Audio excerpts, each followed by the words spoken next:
park along the side of the road and be able to get on it and do trail work. You don't have to go exploring a lot of county roads and get lost somewhere. It's right there. You can't miss it. But what we really need to focus on is continuing to get people out there and do work. And I know we've got, grant work in the process, money coming down the line to help. But in the meantime, we can't just let it sit there and nothing happen.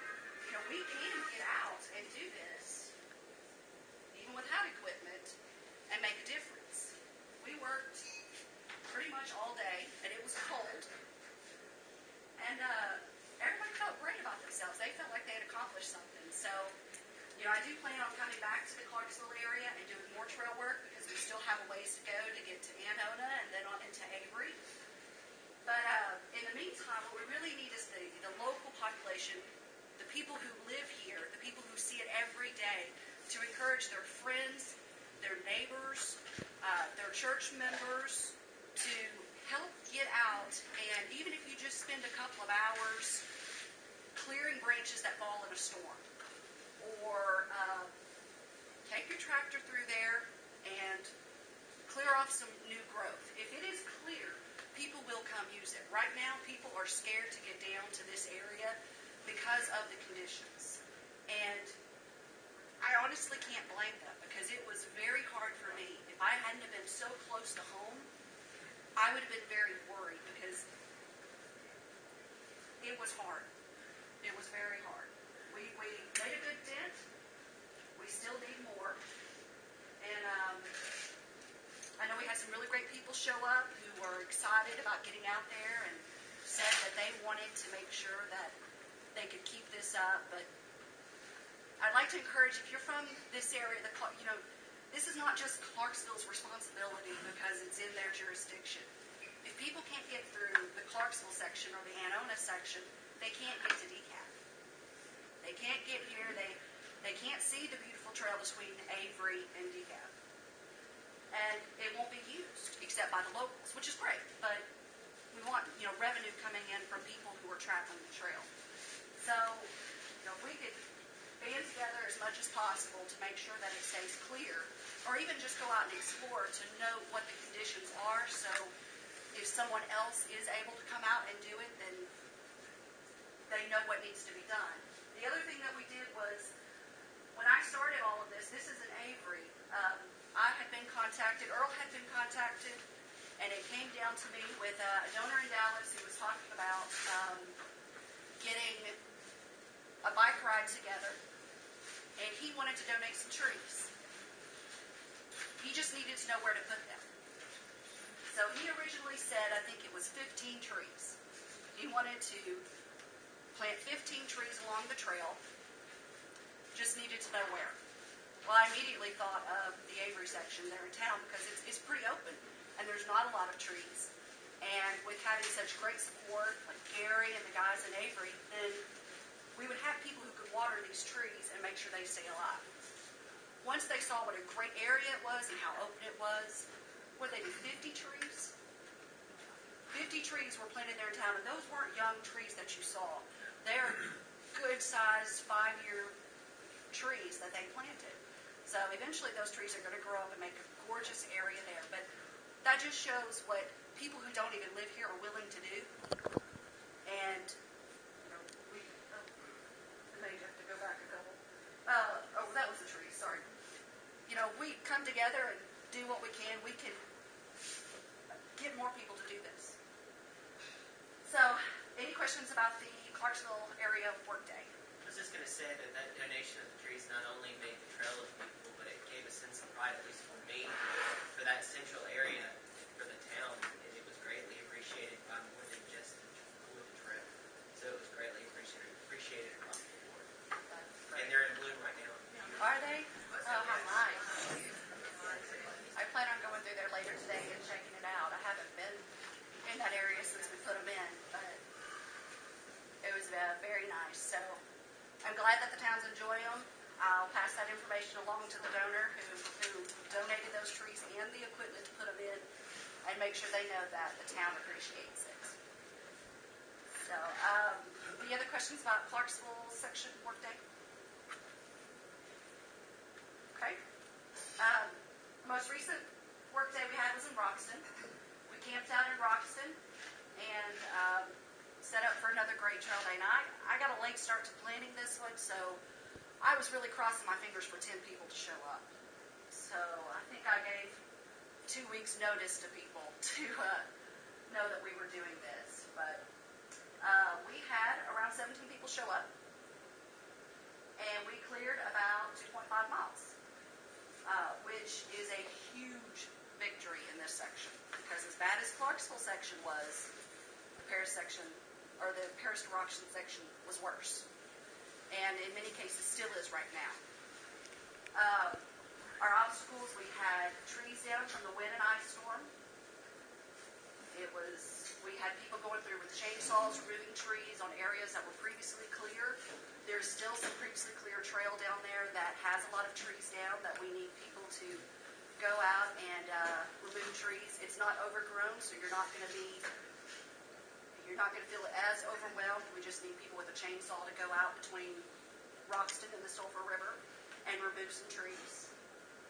And it was really hard to get to the trail.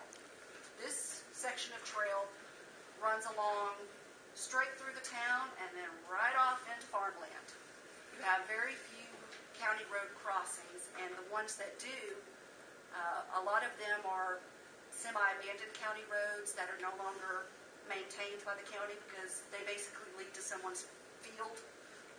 They don't really get you anywhere to houses or anything. So I spent a couple of days in this section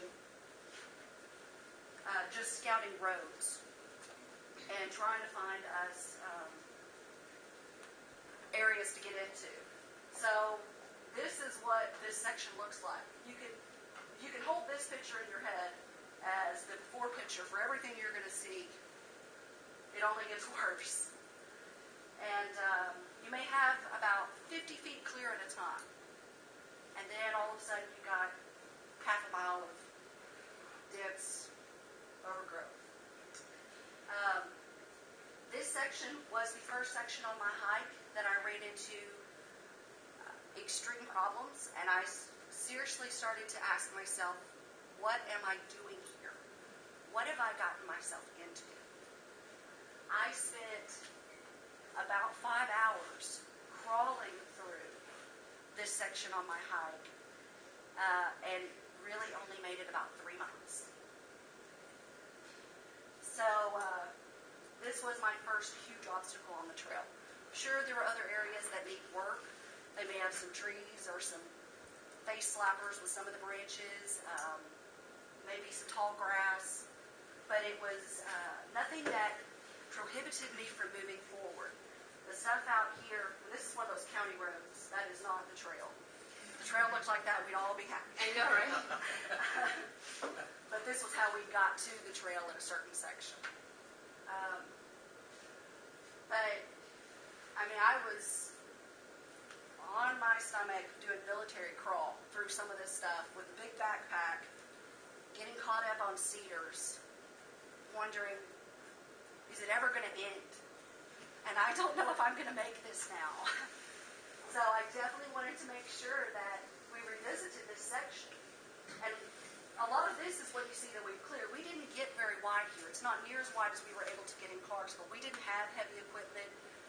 The town is quite a bit smaller than Clarksville, so we had less support from Roxton. They did provide us with a place to camp. The Chaparral Trail did provide us with lunch for the volunteers, but we didn't have that support of equipment in this area other than what people brought on their own. So we went as far as we could and then some. And we are going to be revisiting this section at the end of this month. And we're going to try to go another 3 miles, but I would really like to get 10 miles. You know, I'd love to have 50 volunteers plus some equipment help to get us through this section. Some of the guys that are here that did show up and go to this day, I don't think they really anticipated how bad it was. And I'm very glad that you guys came, and I've heard stories from people talking about since then how these guys are already looking at seeing if we can get county help and city help, if we can get their neighbors who may have equipment to come out there and spend a couple of hours trying to get through this trail, because we're not going to get all the way on foot. It'll help, and we can get about a 4 or 5 foot wide section that you see here. This was very, very dense. You're forcing your way through that when you walk before we clear trail. So it's going to take probably a couple of days in this section, but we'll get there as long as we keep having volunteers show up. There was a lot of people asking me, why don't we have equipment? Well, this is the first time anybody's been out here even on foot to clear trail in this section, so I don't think anybody knew that we needed it, really. They knew it was bad and it's considered closed or blocked off, but they really didn't know that they could or it would help. So, anybody have any questions about this section? I wanted to add that, we didn't have equipment other than chainsaws, but we still cleared over 2.5 miles. And just having a couple chainsaws and some clippers, you can really make a huge dent where you can get through there. Oh yeah. That section is now, I consider it open. Once you get to Roxton, you can go all the way through to a little county road and bypass what we didn't get cleared to get out to FM 1506, which is where I had to bail off of the trail and walk that road into Paris on my hike. So, and that was it would have been 9 miles by road to get into Paris, but if I could have kept going down the trail, it would have been 5 or 6 miles. So I got stuck out on the roads in the middle of the night. And then some of the areas we got a little bit wider. And we all really joined together and worked hard. The bad thing is the good and bad thing is I'm going to be going back to work, so I'm going to have less time to actually get out there myself and find points of entry to get into this trail. So I really could use some help with this. I do want to continue setting up these days. They are beneficial. It does show the towns that we're working in the amount of support, outside support that they have for getting this open.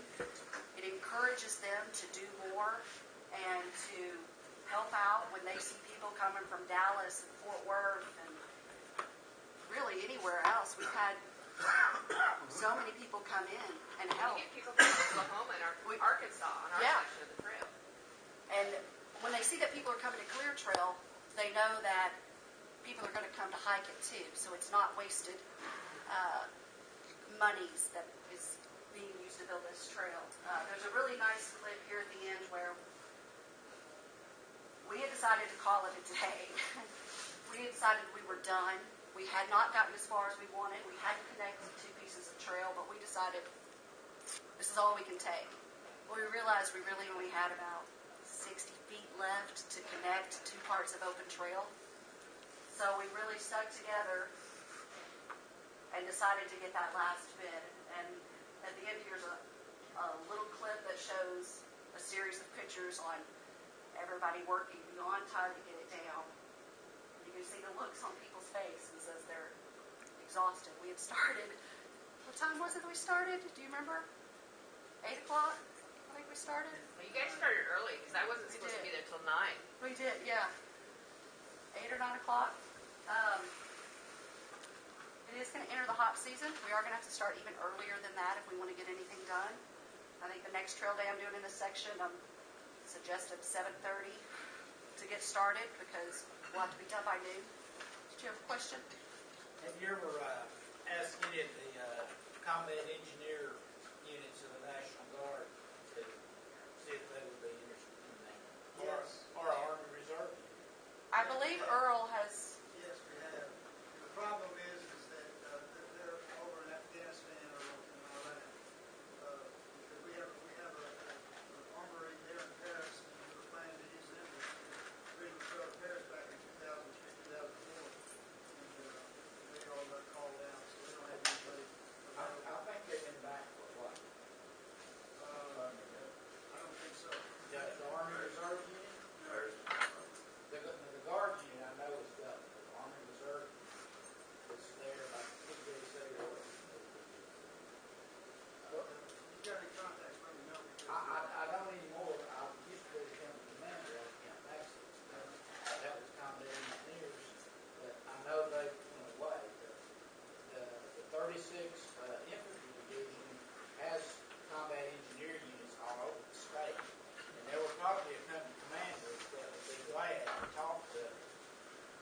somebody up in higher level of management here to Well, show that up would to be, one of these. that would be excellent. We did that, sir.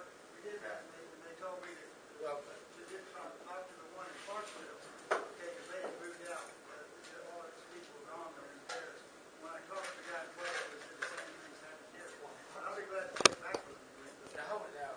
At Clarksville, what? In Greenville, I'm sorry. Okay. And that's another good point is, you know, I'm not from a lot of, I was raised here in DeKalb, but I live in Dallas now.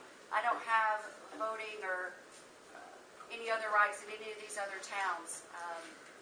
All I can do is set up these trail work days and ask people to come out. But as members of these communities, what you guys can do is really reach out to your county commissioners, reach out to your mayors, reach out to the people in your town who have the ability to help. And let them know that you want this. Let them know that you see it as a value to your community. You see it as something that will help the generations and really help build character in your young people as they get out and explore these trails and have a safe place to explore the outdoors where they're not trespassing on anybody's property, where they're just running up and down 5-10 miles of trail. All I can really do is ask you guys to come out, but even after we've done a trail work day, we really need the community to help keep it going, keep pushing on. And this is where we start to get clear. But every little bit helps. You know, even if you only get a couple of feet in a day, it really does help because it encourages more people to use this section. I think we might have reached the end of this part. Does anybody else have any questions about this section? Looks beautiful. It is a very beautiful section of trail, and everybody was amazed when they got in there to see. How pretty. Yes. And especially those people who walk it and the people who ride it on horseback. You're going through slow. You really get to appreciate the canopies, everything. Oh, it's beautiful. When you see the people going by on bikes, you're like, yeah, sorry you missed it. Yes. They get to see more miles of trail than us that Yeah. are on horse or on foot, but we really get to see it at a slower speed when we're walking and hiking it. But this was a great experience. We had a great time. This was that last 60, 70 feet where we decided we had to meet up with the clearing to officially have that 2.5 miles open for people to come through. I do have a video where we drove the mule dip through there, and I recorded it, but I can't get it off my phone. So if anybody wants to see it afterwards, I can show you the video. And let's see, I'm running out of time. But what we have now is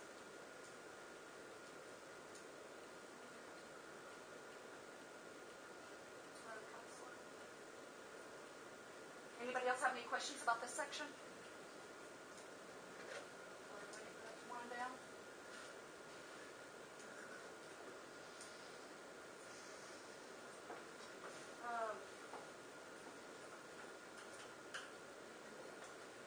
This was the end result. We finally got through that little section after we had decided twice to quit. So, can you fast forward to like the last slide? What we really have now, we're almost there. The expression on Bob's face in that picture, you guys. It was something else. Oops. Can you go back one? So how close are we to the 132 mile trail, depending on who you ask, to having the full trail open? I believe we are closer than a lot of people realize. We have, yes, there's a couple of issues where there still may be some landowner unsteadiness and not really knowing how that's going to work itself out, but you can't get around those sections. We have areas that we can still do trail work in. Roxton to Paris would be a great place to get people out. That would add so many miles. That would make it so if you start in Farmersville, you can get after the work is done in Blossom, all the way to Detroit. And you're only going to have one section in that area where there is some landowner issues where you might want to avoid. So, Tracy, yes. one thing I was gonna say, if we had an official way of mapping that out, say around that pecan gap area, probably for the most efficient short route around it, so everybody knows that riding a bike from point A to B, will still use that part of the trail, because they'll know they'll whip around it for Yes, 2 or 3 and miles, whatever the shortest route we can come up with. a lot of the guys on the Facebook page have put that out there. Eugene's put that out there. This is actually taken from one of his maps showing the entire trail, but there is that information out there for those bikers. It would be nice to put it maybe on the coalition page, the website, instead of just the user Facebook page. But Didn't somebody just post a new map that's gonna be biking it in the next, maybe this weekend? yes, and they were using Eugene's maps that he built. This is part of that. I took off a lot of the information to try to just show the entirety. But yes, and these maps that you've provided have been fabulous. They're really helping out. But we are really close. We have, the Rocks to the Parish section that if we can get clear, of course, like the Bagwell to Annona section, if we can get some work done there, it will be possible to hike the trail. Horses will have problems still at bridges and fences and getting around, and bicycles will have to lift over some obstacles, but at least foot traffic wise, you can get through there. So if we can get these 2 real big problem areas a little more under control and tamed, next November, Tim and I believe we are going to set out to try to hike it again. But there's no way that I can force myself through that without getting people to come out and help. And, I'll let people follow the trip again, carry a GPS device, post constantly to try to encourage even more people to come out. Because even after my last trip, there were people coming from different parts of Texas, Oklahoma, and Arkansas who set out to try to do the same thing I did, but had to bail out at certain places. So we want to keep the momentum going and keep people showing that while last November it was not possible, by this November we want it to be possible. We want to bring more people out. The more users we get out on the trail, the more likely we are to get grants, donations, and help getting the improvements we need, like railing and bridges fixed. It will also put pressure on the people who are not really welcoming to trail traffic if people are coming at them from both ends using the trail. It'll start to show them that their neighbors aren't being negatively affected by it, and it's okay that people are going to be traveling that close to their property. So does anybody have any other questions? Good.